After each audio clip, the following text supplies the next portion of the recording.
నా అనుభవం పంచుకుంటాను ఒకసారి. నా ప్రారంభపు పరిచర్య ఏంటో తెలుసా? అద్భుతాలు, ఆశ్చర్యాలు, సూచక క్రియలే. ప్రారంభ పరిచర్య మొత్తం అదే. ప్రజల మధ్యలో నేను నడుస్తుంటే పడిపోతుండే వాళ్ళు అటు ఇటు. నేను అనుకునేవాడిని ఇంతకంటే గొప్ప పనే లేదు, ఇంతకంటే గొప్ప పరిచర్య లేదు అనుకునేవాడిని. ఎందుకంటే 8:30 గంటలు మోకరించి ఏడిచేవాడిని. ఉదయం తెల్లవారుజామున 4 గంటల నుంచి స్టార్ట్ అయ్యేది నా ప్రార్థన. మళ్ళీ నేను పడుకునేసరికి మధ్యరాత్రి 12 అయ్యేది. నేను పడుకునేది 3-4 గంటలే, మరలా మోకరించి ప్రార్థించేవాడిని. మొరపెడుతుండేవాడిని 8:30 గంటల పాటు దేవుని దగ్గర. అప్పుడు నా పరిచర్య అంతా అద్భుతాలు, ఆశ్చర్యాలే. ఒకసారి నా శిష్యులు ప్రార్థన చేస్తున్నారు, ఉపవాసం ఉండి. నేను అనుకోకుండా విన్నాను. ఏమని ప్రార్థించారో తెలుసా? ప్రభువా, నీ దాసుడు ప్రజల్లో నడిస్తే ప్రజలు పడుతున్నారయ్యా, మేము అరిస్తే పడాలయ్యా అంట. ఆ ప్రార్థన వినగానే నాకు గిల్టీ మైండ్ వచ్చేసింది. ఇదేమిటి వీళ్ళు ఇలాంటి ప్రార్థన చేస్తున్నారు? అరిస్తే పడ్డం ఏమిటి, నేను నడిస్తే పడ్డం ఏమిటి, వాళ్ళు అరిస్తే పడ్డం ఏమిటి? ఎక్కడో పెద్ద మిస్టేక్ జరుగుతుంది, నేనే ఏదో తప్పు నేర్పిస్తున్నాను వీళ్ళకి అని స్పృహ కలిగి నేను ఉపవాసం ఉండి కన్నీళ్లు గార్చి ప్రార్థన చేయడం స్టార్ట్ చేశాను. ప్రభువా, నేనేదో తప్పు నేర్పిస్తున్నట్టున్నాను, వీళ్ళని రాంగ్ ట్రాక్లో నడిపిస్తున్నట్టున్నాను అయ్యా, నాకు సహాయం చేయవా అని అడిగాను. అప్పుడు పరిశుద్ధాత్ముడు నాకు స్పృహ కలిగించారు. ఏమన్నారు తెలుసా? నాన్న, అభిషేకం నాదే, కానీ నువ్వు వాడే విధానం మాత్రం నాది కాదు. అభిషేకం నాదే, కానీ ఆ పద్ధతి మాత్రం నాది కాదు. నేను ఆశ్చర్యపోయాను. అభిషేకం నీదైనప్పుడు పని కూడా నీదే కావాలి కదా. అభిషేకం నీదైనప్పుడు పని నీది కాకుండా ఎలా పోయింది? అప్పుడు చెప్పారు ఆయన, అభిషేకం దేవుడిచ్చిన, దేవుని గూర్చిన జ్ఞానం లేనివాడు దాన్ని దేవునికి నచ్చినట్లు వాడడంట. వాడు తన స్వబుద్ధికి అనుకూలంగా సాతానుకు నచ్చినట్టే వాడుతున్నాడంట భూమి మీద.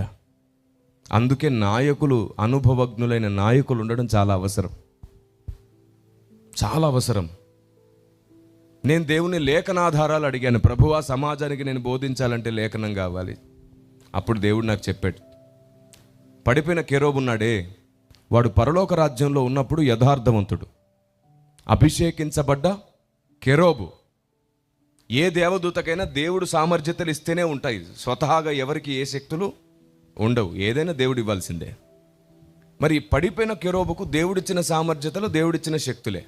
వాడు దేవుడి దగ్గర ఉన్నప్పుడు వాటికి మంచికే వాడాడు. వాడు సైతానుగా మారి భూమి మీద పడివేయబడ్డాక అవే శక్తుల్ని మంచికి వాడుతున్నాడా, చెడ్డక? ఇప్పుడు చెప్పండి, అభిషేకం ఎవరిది వాడి మీద? సామర్థ్యతలు ఎవరివి, ఎవరిచ్చినవి? కానీ ఎవరి కోసం వాడుకుంటున్నాడు వాడు? ఎందుకంటే ఆలోచన చెడిపోయింది. ఆలోచన చెడిపోతే అభిషేకం తప్పుగానే వాడబడుతుంది. ఒకసారి దేవుడు మనకు అభిషేకం ఇస్తే అది దేవుడు వాడడు, మనమే వాడాలి, సరిగ్గా వాడాలి. మరి వాడాలంటే దేవుని గురించిన జ్ఞానం ఉండాలిగా. అందుకేనంట ఆ రోజు, నీ పేరట మేము ఎన్నెన్ని చేయలేదంటే అసలు నువ్వెవరో నాకు తెలియదు అనేస్తాడంట.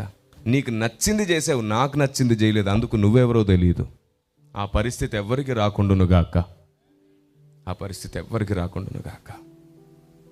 ఇంత బ్రతికి అక్కడికి వెళ్ళిన తర్వాత నువ్వెవరో తెలియదంటే ఇంకేముంది, అయిపోయింది. ఎంత దారుణమైన జీవితం అది. అలా జరగకూడదు. అలాంటి రోజు ఎవ్వరికి రాకుండా ఉండడానికే దేవుడు ఎప్పటికప్పుడు హెచ్చరించి సరిచేస్తూ ఉన్నాడు. ఆ రోజు నుంచి నేను నా పరిచర్య విధానమే మార్చేశాను. అప్పటి నుంచి ప్రజల్ని పడగొట్టే పనిలో లేను. ఇదే హస్తం నేను ప్రజల మీద ఉంచితే వారు పశ్చాత్తాపపడి గుండెలు బాదుకొని తమ పాపాలు ఒప్పుకుంటున్నారు. అప్పటి నుంచి వారు పశ్చాత్తాపపడి నూతన జీవితం ప్రారంభిస్తున్నారు. అప్పుడు కొందరి మీద నేను చేతులు ఉంచినప్పుడు వారిలో నూతన క్రియ జరగడాన్ని చూస్తున్నాను, నూతన మనసు పుట్టడాన్ని చూస్తున్నాను. అప్పటి వరకు పడితే చాలనుకున్నాను, ఇప్పుడు పడిన ప్రతి ఒక్కడు లేచే వరకు కోరుకోవట్లేదు. దేవునికి స్తోత్రం కలుగును గాక. ఏది దేవునికి నచ్చిన పని కదా. అఫ్కోర్స్ దురాత్మలు పట్టిన వారు, బలహీనతలు ఉన్న వాళ్ళు పడిపోతుంటారు కాదు నేను అనేది. ఇట్లా ముడితే అలా పడిపోయి మళ్ళీ టంగమని లేచుకొని సర్దుకొని మళ్ళీ కిందికి వచ్చే, మళ్ళీ వేరే మీటింగ్లో కూడా మళ్ళీ ముడితే మళ్ళీ పడిపోయి మళ్ళీ టక్మని లేచి మళ్ళీ సర్దుకొని మళ్ళీ నవ్వుకుంటూ వచ్చేసి, ఈ వ్యవహారాలు ఉన్నాయి చూసారు ఇప్పుడు సమాజంలో. మళ్ళీ వీడు గొప్ప అనుకుంటాడు, చూసాను నేను పడ్డాను అని గొప్పగా చెప్పుకుంటాడు. నువ్వు పడడం గొప్ప కాదు నాన్న, నీ మీదికి దేవుని శక్తి వస్తే క్రియ జరగాలి నీలో, అది చాలా ముఖ్యం. అది నాకు అర్థమైన తర్వాత నుండి ఈ హస్త నిక్షేపణ క్రియ చేస్తుంది, దేవుని వాక్యాన్ని నెరవేరుస్తుంది. అభిషేకం ప్రజలని కేవలం ఆర్భాటంలో ముంచదు, ఆలోచనతో నింపుతుంది, దేవుని చిత్తము నెరవేర్చడానికి. ఆమేన్. ఇలా ప్రతిదానికి విలువ పోగొట్టుకొని ప్రతిదానికి దేవుని దగ్గర లెక్కప్ప చెప్పుకునే బలహీనత ఏర్పడితే పరిశుద్ధాత్మ దేవుడు దుఃఖపడతాడు కదా. ఇప్పుడు చెప్పండి, మనకు దేవుని గురించి ఎంత తెలిసిపోయింది? అసలు ఏం తెలిసిందో చెప్పనా? మీకు చిన్నగా ఒక మాట చెప్తాను. మనమంట పరలోక రాజ్యానికి వెళ్ళిన తర్వాత మనం బోధ చేస్తే దేవదూతలు వినబోతున్నారంట. మనం బోధ చేస్తే వాళ్ళు కూర్చొని వింటారు. సంఘం బోధ చేస్తే దేవదూతలు వింటారు. ఎక్కడుంది మాట బైబిల్లో? ఏం సార్ అంత వింత మాట చెప్తున్నావు? బైబిల్లో లేదు, ఇన్ని సంవత్సరాలు మేము చదివితే కనబడింది, నీకెలా కనబడింది? నేను మళ్ళీ చెప్తున్నాను, మనిషికి సొంత జ్ఞానంతో ఏది కనబడదు. దేవుడు చూపించమంటేనే ఏదైనా మనం చూపించగలం. ఆమేన్. బైబిల్ మీద 10 PhDలు చేసిన వాడికి కూడా సముద్రంలో స్పూన్ తెలిసినట్టే బైబిల్ గురించి, అంతేనా? ఎంత థియాలజీ తెలిసినా నీకు ఇంతే తెలిసినట్టు. ఆదికాండం నుంచి ప్రకటన గ్రంథం వరకు ఒక్క వచనం విడిచిపెట్టకుండా మర్మము, జ్ఞానము, న్యాయము, సూత్రము, చరిత్ర ఇలా మొత్తం తెలిసిపోయి ఇంకా నువ్వు నేర్చుకోవడానికి ఏమీ మిగిలినంత జ్ఞానం తెలుసుకున్నాక నీకు అర్థమయ్యేది ఒక్కటే, దేవుడు ఇంకా నాకు అర్థం కాలేదు అని అంటావు. అప్పుడు నువ్వు అంతటి అనంత జ్ఞాని ఆయన. నీకు బైబిల్ మొత్తం అర్థమైనాక అర్థమయ్యేది దేవుడు అర్థం కాలేదని మాత్రమే. అంత ఉన్నతుడు దేవుడు. అసలు మనం గర్వపడడానికి ఏమీ మిగిలి లేదు. అందుకే నేను చెప్తున్నాను ఏమిటంటే, ఇది దేవుని ఆలోచన, పరిశుద్ధాత్ముని జ్ఞానం మాత్రమే నేను మీకు చూపిస్తున్నాను. మీరు చూడండి, ఎఫెసీ పత్రిక 3వ అధ్యాయం 8-10 వచనాలు.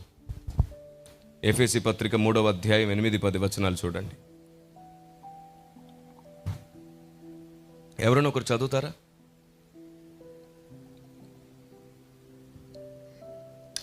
మన ప్రభువు అయిన క్రీస్తు యేసునందు చేసిన నిత్య సంకల్పము చొప్పున పరలోకములో ప్రధానులకును అధికారులకును సంఘము ద్వారా తన యొక్క నానా విధమైన జ్ఞానము ఇప్పుడు తెలియబడవలెనని ఉద్దేశింది శోధింపశక్యము కాని క్రీస్తు ఐశ్వర్యమును. ఆ మాట గమనించారా?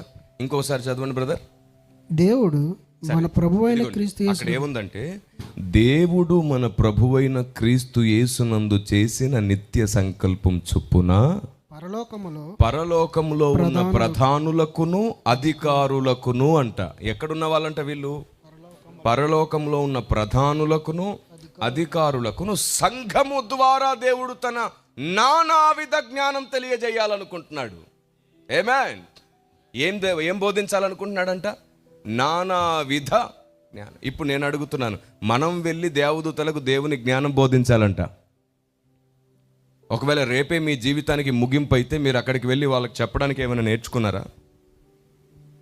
ఏమైనా రెడీగా ఉందా మీ దగ్గర? అయిపోయింది. మరి ఏది ఇంతకాలం భక్తి ఎడిపోయింది? అందుకే చెప్తున్నాను, మనం గర్వపడడానికి ఏమీ మిగిలి లేదు. దేవదూతలకు మనం బోధ చేసేది ఏమిటి?